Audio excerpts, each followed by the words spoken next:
नमस्कार मित्रांनो, रुचिता आणि दीपाली यांचं मोठं भांडण झालं आहे आणि दीपालीने कदाचित रुचिताला मारलंही आहे.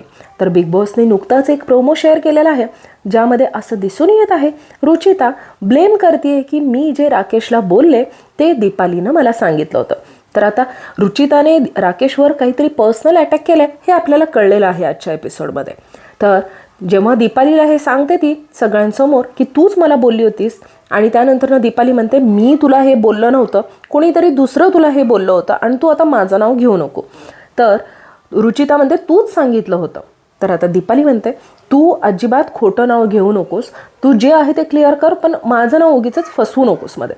तर आता रुचिता म्हणते की तूच सांगितलं होतं आणि मी कुणाला घाबरत नाही. दीपाली म्हणते बोट करून बोलू नको.